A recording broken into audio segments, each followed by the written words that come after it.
माता सती भगवान शिव से कहती हैं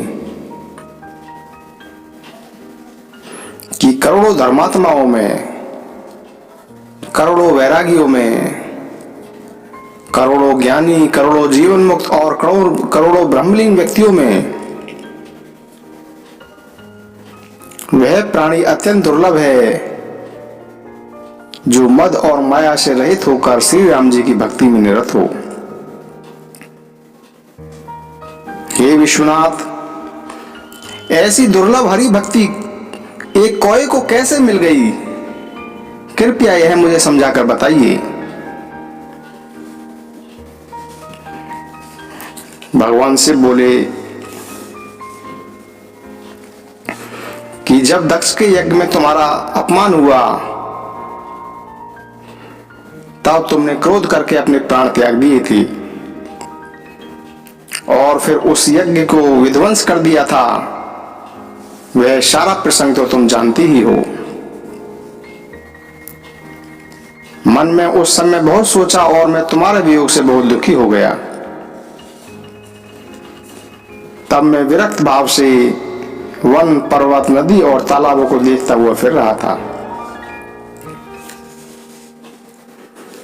सुमेरु पर्वत की उत्तर दिशा में बहुत दूर एक अत्यंत ही सुंदर नील पर्वत था, जिसके सुंदर स्वर्ण में शिखरों में से 4 सुंदर शिखर मेरे मन को बहुत अच्छे लगे। उन शिखरों पर बरगद, पीपल, पाकर और आम के एक एक विशाल वृक्ष थे। उस पर्वत के ऊपर एक सुंदर तालाब था, जिसकी मणि से बनी सीढ़ियां देखकर मेरा मन मोहित हो उठा। उसका जल शीतल, निर्मल और मीठा था तथा उसमें रंग बिरंगे कमल खिले हुए थे। हंस मधुर स्वर में बोल रहे थे एवं भंवरे गुंजार कर रहे थे। उसी पर्वत पर काकभुषुंडी रहता था। उसका नाश कल्प के अंत में भी नहीं होता। मायाकृत अनेक गुण दोष, मोह, काम आदि अविवेक जो संसार में छाए हुए हैं, उस पर्वत के पास कभी नहीं भटकते। वहां वह काक किस प्रकार हरि का भजन करता है, हे उमा उसे सुनो। वह काक पीपल वृक्ष के नीचे ध्यान लगाता है, पाकर के नीचे जप व यज्ञ करता है, आम की छाया में मानसिक पूजा करता है, क्योंकि श्री हरि के भजन को छोड़कर उसे दूसरा कोई काम ही नहीं है। बरगद के नीचे वह श्री हरि की कथा सुनाता है। वहां अनेक पक्षी कथा सुनते हैं।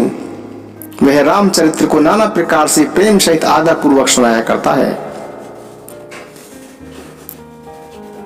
सब निर्मल बुद्धि वाले हंस जो उस तालाब पर रहते हैं उसे सुनते हैं। जब मैंने वहां जाकर यह दृश्य देखा तो मेरे हृदय में विशेष आनंद उत्पन्न हुआ। तब मैं हंस का शरीर धारण कर कुछ समय वहीं रहा और आदर पूर्वक श्री रघुनाथ जी के गुणों की सुनकर और फिर मैं कैलाश लौट आया। हे गिरिजे, अब मैंने यह सब कथा तुम्हें कैसे सुनाई जब मैं काकभुषुंडी जी के पास गया था। और वह कथा भी सुनो जिस कारण से गरुड़ जी उस काक के पास गए थे। जब श्री रघुनाथ जी ने ऐसी लीला की जिसका स्मरण करने से मुझे लाज आती है, मेघनाथ के हाथों अपने को बंधवा लिया। तब नारद मुनि ने गरुड़ जी को वहां भेजा। गरुड़ जी ने उनके बंधन काट दिए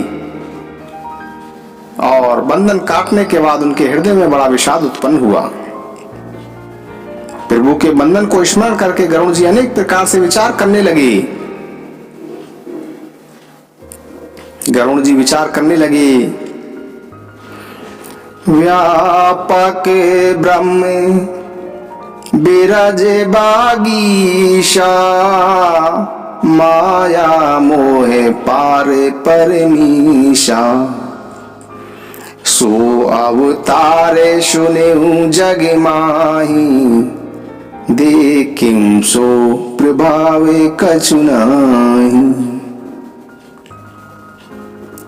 गरुड़ जी विचार करते हैं कि जो व्यापक विकार रहित वाणी के पति और माया मोह से परे परमेश्वर हैं, मैंने सुना था कि उन्होंने संसार में अवतार लिया है, पर मैंने उस अवतार का कोई प्रभाव नहीं देखा।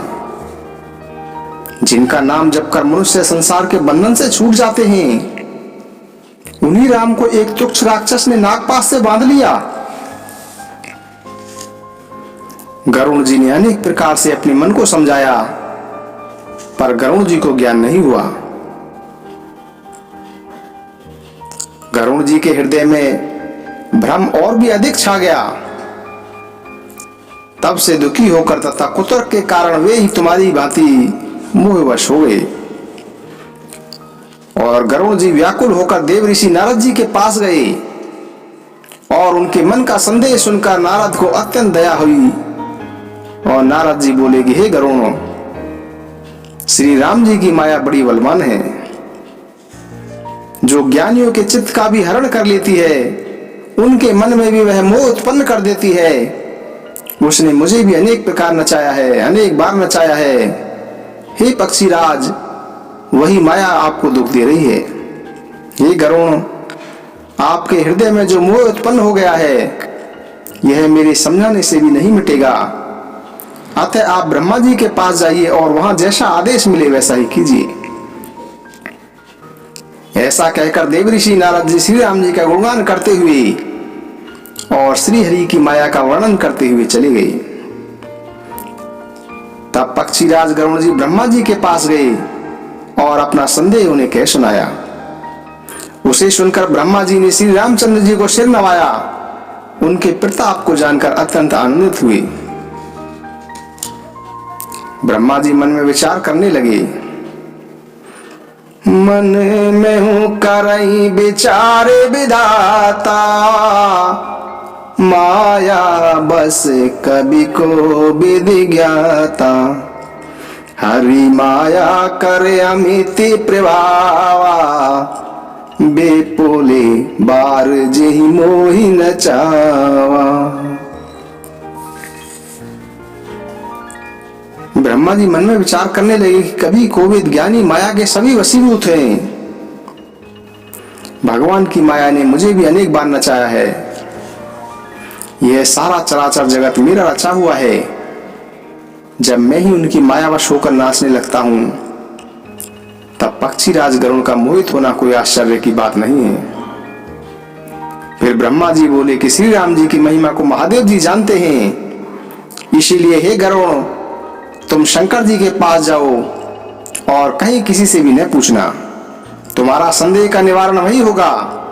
ब्रह्मा जी का वचन सुनते ही गरुड़ जी चल दिए। तब बड़े आतुर होकर पक्षीराज गरुड़ जी मेरे पास आए।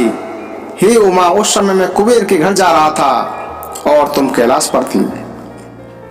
गरुड़ ने आदर पूर्वक मेरे चरणों में सिर नवाया और फिर मुझे अपना संदेह बताया। हे भवानी, उनकी विनती और कोमल वाणी सुनकर मैंने उनसे कहा कि हे गरुड़, तुम मुझे रास्ते में मिले हो, मैं तुम्हें किस प्रकार से समझाऊं।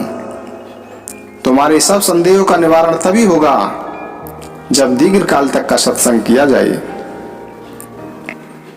और सत्संग में सुंदर हरि कथा सुनी जाए, जिसे मुनियों ने अनेक प्रकार से गाया है और जिसके आदि मध्य और अंत में भगवान श्री रामचंद्र जी ही प्रतिपाद हैं।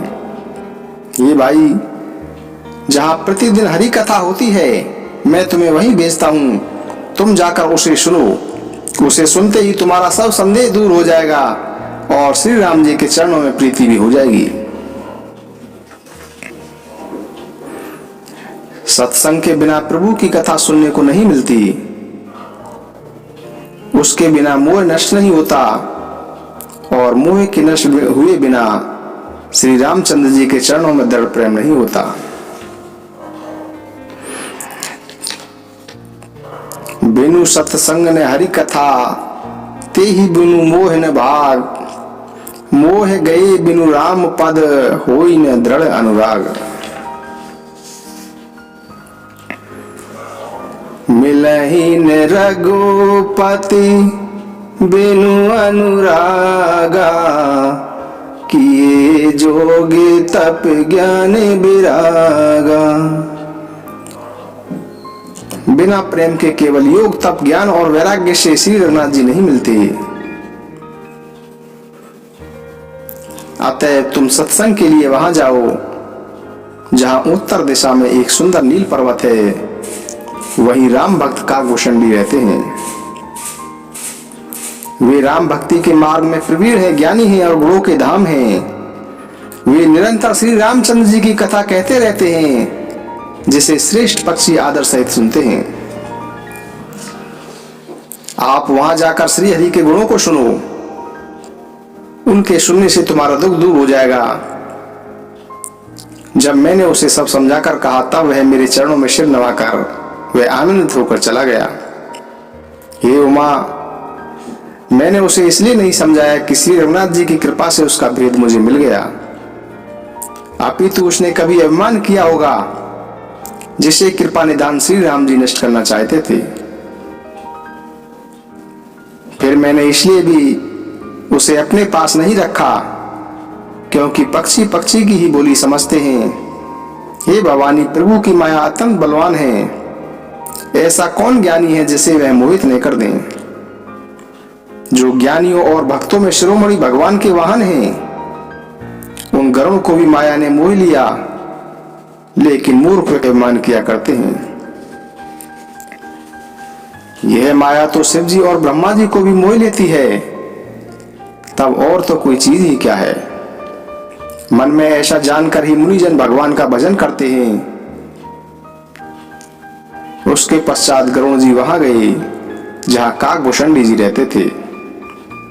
उस पर्वत को देखकर उनका मन प्रसन्न हो गया और उनका सब माया मोह और शोक जाता रहा। तालाब में स्नान और जलपान करके वे प्रसन्न मन वट वृक्ष के नीचे बैठ गए। वहां श्री राम जी के चरित्र सुनने के लिए सभी पक्षी आए हुए थे। काकभूषणी जी कथा आरंभ करना ही चाहते थे कि उसी समय गरुड़ जी वहां जा पहुंचे। गरुड़ जी को आते देखकर काकभूषणी जी सहित सारा पक्षी समाज प्रसन्न हो उठा। उन्होंने गरुड़ जी का बहुत ही आदर सत्कार किया और कुशल पूछकर बैठने के लिए सुंदर आसन प्रदान किया। फिर प्रेम सहित उनकी पूजा करके काकभूषणी जी बोले कि हे पक्षीराज, मैं आपके दर्शन से कृतार्थ हो गया। आप जो आज्ञा दें अब मैं वही करूं। हे प्रभु, आप यहाँ किस कार्य के लिए पधारे हैं? इस पर गरुड़ जी ने कहा कि आप तो सदा ही कृतार्थ रूप हैं। आपकी बड़ाई तो स्वयं शंकर जी ने अपने श्रीमुख से कही है। हे तात, मैं जिस लिए यहाँ आया था वह सब तो यहाँ आते ही पूरा हो गया और आपके दर्शन भी प्राप्त हो गए। आपका यह पवित्र आश्रम देखकर मेरा मोह, संदेह और अनेक प्रकार के भ्रम नष्ट हो गए। अब आप मुझे श्री राम जी की अत्यंत पवित्र, सदा सुख और दुख का नाश करने वाली कथा सुनाइए। हे प्रभु, मैं बार बार आपसे यही प्रार्थना करता हूं कि आप मुझे प्रभु श्री राम जी की कथा सुनाइए। गरुड़ जी की विनम्र, सरल, प्रेम युक्त, सुखप्रद और पवित्र वाणी सुनते ही काकभूषणी जी के मन में परम उत्साह हुआ और वे श्री रघुनाथ जी के गुणों की कथा कहने लगे। हे भवानी, पहले तो उन्होंने अत्यंत प्रेम पूर्वक रामचरित सरोवर का रूपक समझाकर कहा, फिर नारद जी का मोह और रावण के अवतार के संबंध में बताया। प्रथमी अति अनुराग भवानी, राम चरिते शर कहे सी बखानी। पुनि नारद कर मोह अपारा, कहे सी बहुरी रावण अवतारा। प्रभु अवतार कथा पुनि गाई, तवे शिशु चरिते कहे सी मन लाई। बहुरी राम अभिषेक प्रसंगा, पुनि नृप बचन राज रस भंगा, पूरे बाशिनी कर बिरह विषादा, कहे श्री राम लक्ष्मण संवादा। विपिन गवन केवट अनुरागा, सुरेश्वरी उतरी निवास प्रयागा। वाल्मीकि प्रभु मिलन बखाना, चित्रकूट जिमि बसे भगवाना। सचिवा गवन नगर नृप मरना, भरता गवन प्रेम बहु भरना। करी नृप क्रिया संगे पुरवासी, भरत गए जय प्रभु सुख राशि।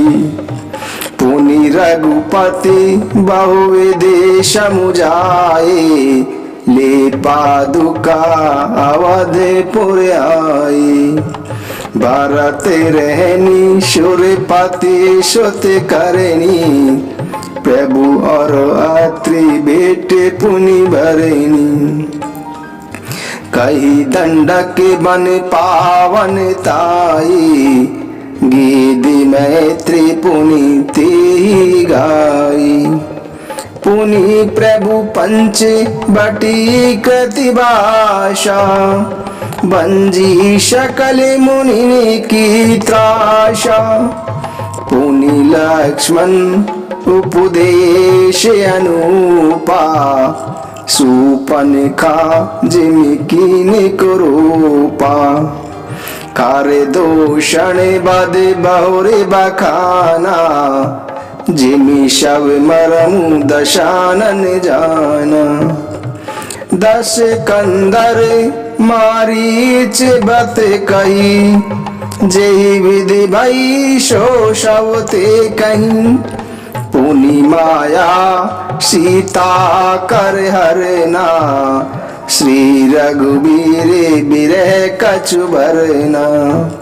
पुनि प्रभु गीत क्रिया जिमि कीनी, बधिक बंद शबरी गति दीनी। बहुरी बिरह बरनत रघुबीरा, जेहि विधि गए सरोवर तीरा। प्रभु नारद संवाद कही, मारुति मिलन प्रसंग। पुनि सुग्रीव मिताई बाली प्राण करे भंग। कपहि तिलक करी प्रभु कृत शैली प्रबरस निवास।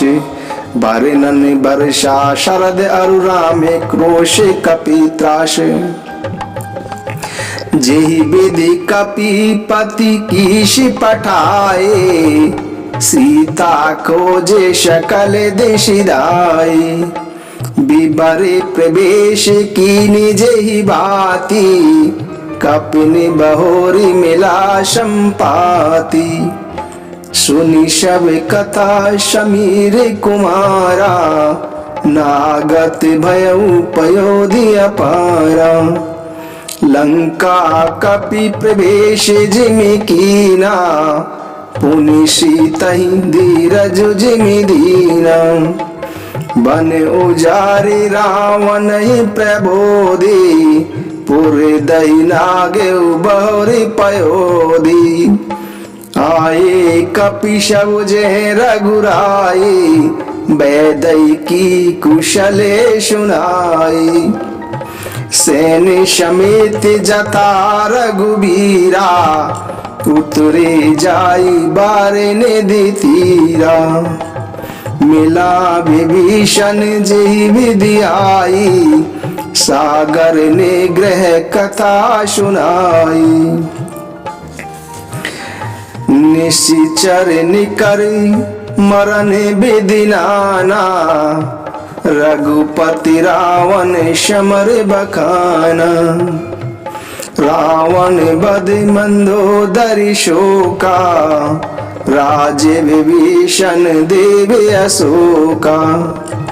सीता रघुपति मिलन बहोरी, शुरन कीने स्तुति कर जोरी।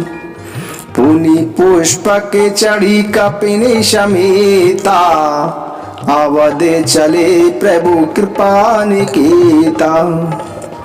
जेहि विधि राम नगर निज आए, बायस विशद चरित सब गाये।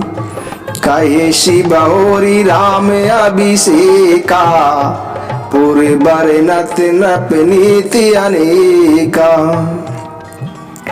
कथा समस्त भूषण बखानी, जो मैं तुम शन कही भवानी।